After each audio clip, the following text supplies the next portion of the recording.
of individual power brokers strung out through the country connected by a corrupt patronage network. It's not a system. There's nothing backing these men up, okay? There's not a formal government in place. So what happens is the insurgency picks these people off, and that whole part of the government collapses. So what you're seeing is a very ineffective military campaign by the United States and its allies, including the Afghan government, and a very effective assassination campaign by the insurgency that has completely collapsed parts of Afghanistan and has at best left vacuums in terms of real power. Excuse me. And economically, the country, well over 90% of its economy comes from foreign assistance. And this is after almost 10 years after we entered Afghanistan.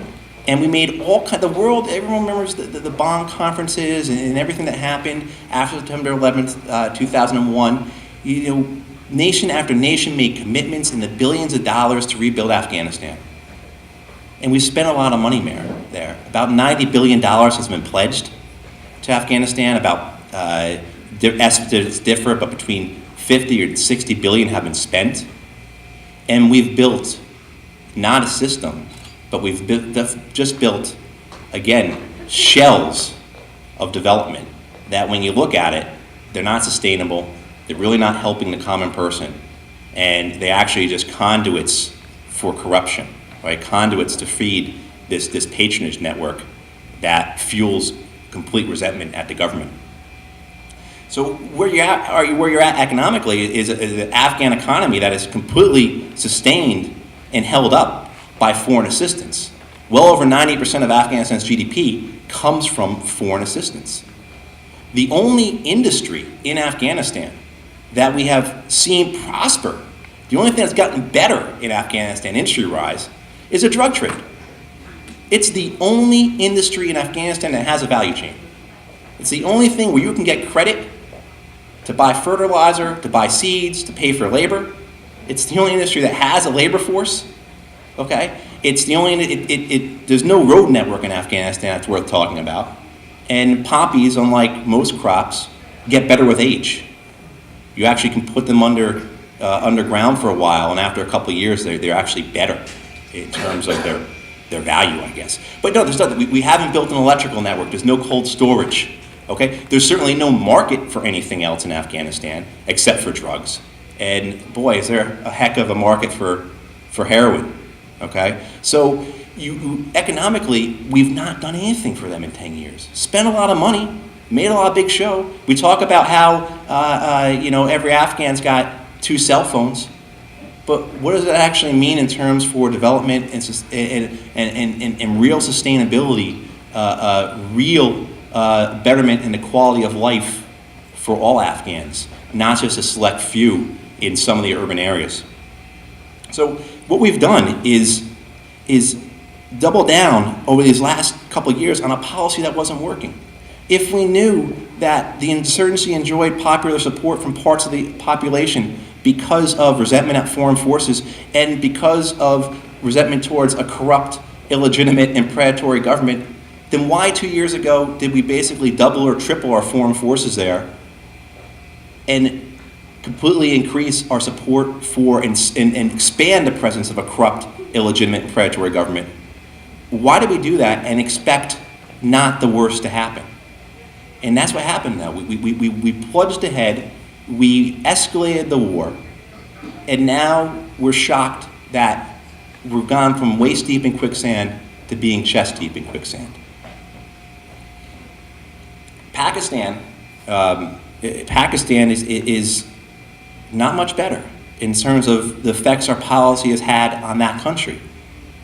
Okay, I'll talk about the drones for a bit because there's some great T-shirts over there. All right, with the drone campaign, we've seen the drone campaign triple underneath President Obama's watch. Last year, out of 700 militants that we claimed we killed, less than 2% were high-value targets. Okay, and of those 2%, only 2 of them actually made the FBI's watch list. But in return, according to the Pakistani government, we only killed about 200 civilians less than terrorists did in Pakistan. So is there any shock that the United States enjoys the same popular level of support in Pakistan that Al-Qaeda does? Both organizations, both the United States and Al-Qaeda, in recent public opinion, have polled about 12% in Pakistan. Is that any shock? I mean, so we have policies that are just counterproductive. They're not delivering anything. And so that's the first thing I want to communicate to you all, is that when you speak to people, because I know I'm speaking to the preaching to the choir in here, okay? I know I'm not, making any converts tonight. I'm pretty sure I know where you all stand on this, or most of you all stand, okay? But use these arguments that this policy just doesn't work. This is the input, and this is the output. And our goals are over here. It's driving us away from our objectives, which, again, are objectives I agree with. Okay, so one of the things we can do is we can use just the cold, hard, actual facts of the results of the policy when we make our arguments. We don't even have to get into the moral aspects of this. Okay, and the moral aspects are great. Hey, our kids are fighting and dying to keep Karzai and his cronies in power. There are so many aspects of this that, those elections, both those elections were incredibly fraudulent. And they were boycotted by a significant number of the Pashtun community. So, you can make those arguments. And in terms of long-term morals, who's been to Washington, D.C. and visited the Vietnam Memorial? Okay, you take your kids there, or take your grandkids there, how do you explain those 58,000 names? It's very difficult to explain why those names are on that wall. Okay, we'll have a monument to this war and to the Iraq War at some point. And right now, if we had built that wall, we'd have roughly about 6,000 names on the wall right now for Iraq and Afghanistan. If we did the right thing, and if we include our veterans and soldiers' suicides, we'd have about 10 or 12,000 names on that wall already. Okay, and those are only names that will continue to be added even if we get out of this thing tomorrow. So when we're in Washington 15 or 20 years from now, and you're looking at the memorial to Afghanistan and Iraq, what are we going to tell our kids and our grandkids about why we let that go on, even though we knew it was not in our nation's best interest, knew it was not preventing another 9/11? So you get to this point, and you have to start advocating for things. And myself and my organization do not advocate for a complete withdrawal or pullout from Afghanistan. And that's basically because we've been there for 10 years. I like to say if Afghanistan is the house of cards, we're not the key card in Afghanistan. We're the whole table, okay? All that money and those 130, 140,000 foreign troops that are keeping Karzai in power are the only thing keeping that country from complete collapse. So we have to be smart about it. We also have to remember and realize that all those troops and all that money are what keeps making that conflict worse, that keeps that cycle of violence alive, okay, that keeps pushing people to the insurgency. So what do? Well, we have to realize that right now we're taking sides, that we're taking part in a civil war, okay, and we're just supporting, it's not accurate to say one side because it's a multi-sided, multi-layered civil war. We're supporting some of those sides against the other sides. And we need to move to much more of a role as arbitrator or as mediator. So what we have to do is and this comes into a larger role that we need to play, not as interventionist, but as mediator.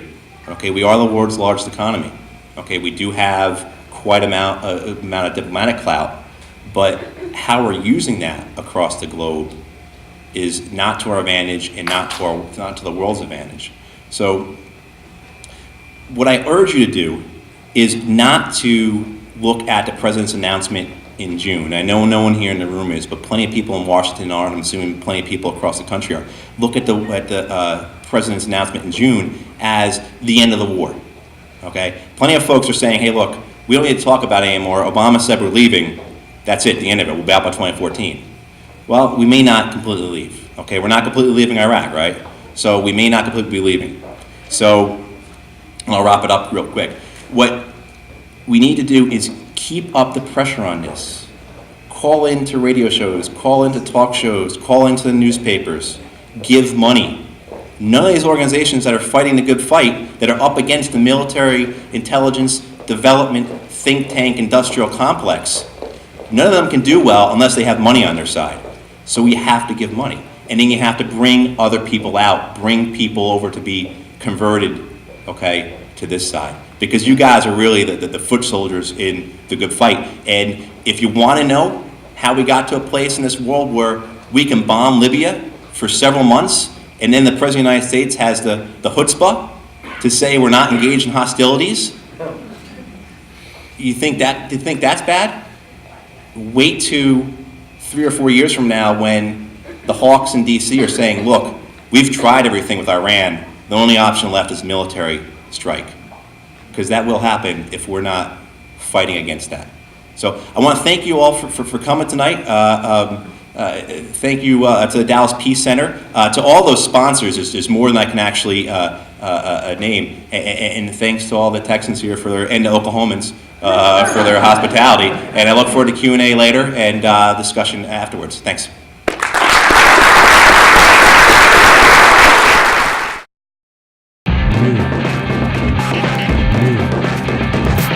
New.